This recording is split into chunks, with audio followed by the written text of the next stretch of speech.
மேல்நிலைப் பள்ளியில் அரசு பொதுத் தேர்வில் முதலிடங்களை பிடித்த மாணவர்களுக்கு தமிழ்நாடு பள்ளிக் கல்வித்துறை அமைச்சர் அன்பில் மகேஷ் பொய்யாமொழி பரிசு வழங்கினார். அதனைத் தொடர்ந்து அன்பில் கிராமத்தில் நடைபெற்ற நாட்டு நலப்பணித் திட்டத்தில் கலந்து கொண்ட மாணவர்களுக்கு அன்பில் அறக்கட்டளையின் சார்பாக பரிசு வழங்கப்பட்டது. நிகழ்வில் மண்டலம் 3 தலைவர் மதிவாணன், மாமன்ற உறுப்பினர் தசரதன், தங்கலட்சுமி, பள்ளியின் தலைமை ஆசிரியர் ரமேஷ்குமார், பள்ளியின் செயலர் ராகவன் மற்றும் ஆசிரியர் பெருமக்கள் மாணவர்கள் கலந்து கொண்டு சிறப்பித்தனர். அப்போது மாணவர்களிடம் உரையாற்றிய அமைச்சர், இந்தியாவிலேயே இன்றைய தினம் நாட்டு நலப் பணித்திட்டத்தை சிறப்பாக செயல்படுத்தும் மாநிலம் தமிழ்நாடு. மாணவர்கள் தங்களது தனித்திறமைகளை வளர்த்து கொள்ள வேண்டும் என்றும், தனது சக மாணவர் தனது நண்பர்கள் கேட்கும் பாடங்கள் சம்பந்தமான சந்தேகங்களை விளக்கி அவர்களையும் தேர்வில் வெற்றி பெறச் செய்ய உதவ வேண்டும். நம் முதல்வர் கூறுவது போன்று மாணவர்கள் படிப்பில் மட்டுமே கவனம் செலுத்த வேண்டும் என கேட்டுக்கொண்டார். நியூ திருச்சி டைம்ஸ் செய்திகளுக்காக தலைமை செய்தி ஆசிரியர் சங்கர் ராமன்.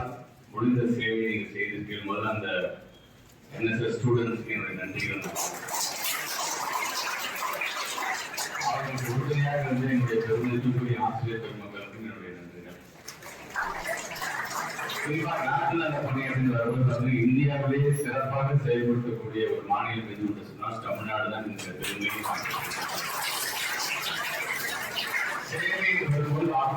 என்எஸ்எஸ் தான் பார்த்தீங்கன்னா 90% ஆஃப் இந்த மெம்பர்ஸ் வந்து ரத்த தானம் பண்றது பார்த்தீங்கன்னா நம்மளுடைய என்எஸ்எஸ் தான். இந்த 90% வந்து நம்மளுடைய என்எஸ்எஸ் அப்படிப்பட்டவர்கள் இன்றைக்கு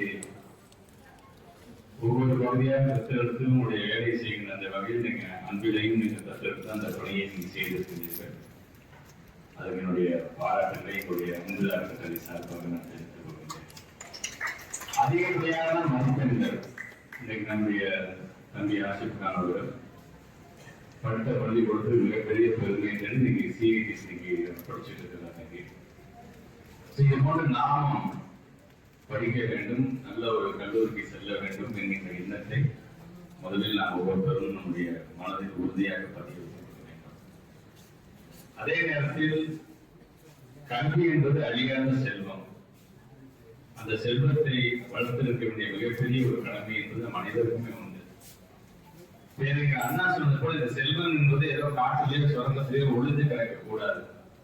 அதை அங்கிருந்து எடுத்து அதை பலபலப்புடன் ஒரு மின்னுகின்ற தங்கமாக மாற்ற வேண்டும் என்று சொன்ன பொழுது அந்த கூட்டுக்கு ஏற்றாற்போல் என்னுடைய மேல்நிலை பள்ளியை பொறுத்தவரைக்கும் படிக்கிற பிள்ளைகளை ஊக்கப்படுத்துகின்ற பரிசு வழங்குகின்ற இந்த விழாவை நீங்கள் நடத்தி கொண்டிருக்கின்றீர்கள் என்று நான் நினைக்கின்றேன்.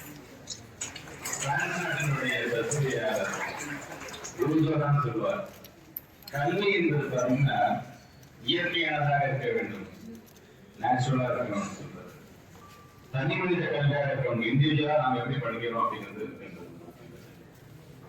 அதே நேரத்துல நடைமுறை பிராக்டிக்கல் கல்வியாக இருக்கணும். இது மூன்றும் இருக்க வேண்டும். வெறும் வகுப்பறையில படிக்கிறது மட்டுமல்ல, நாமே நம்மளுடைய நூலகத்தை தேடி நம்முடைய அறிவை வளர்த்துக் கொள்வதாக இருந்தாலும், அல்லது இது போன மைதானங்களில் விளையாடும் போது அந்த விளையாட்டின் மூலமாக பல்வேறு அறிவுகளை நாம் பெறுவதாக இருந்தாலும், இப்படி நமக்கான ஒரு தனி திறமைகளை வளர்த்துக் கொள்வதால் இதெல்லாம் சேர்ந்துதான் கல்வியா இருக்க வேண்டும். தவிர டெய்லி வராங்க, பாடம் நடத்துறாங்க, டீச்சர்ஸ் ஹோம்ஒர்க் எழுதுறோம், 3 மாசத்துக்கு ஒரு தடவை எக்ஸாம் நடக்குது, மாசத்துக்கு ஒரு தடவை எக்ஸாம் நடக்குது, பொது தேர்வு நடக்குது, மார்க் வருது, மார்க்கின் அடிப்படையில நான் ஒருத்தரோட கம்பேர் பண்ணிக்கணும் அப்படி இருந்து விடக்கூடாது.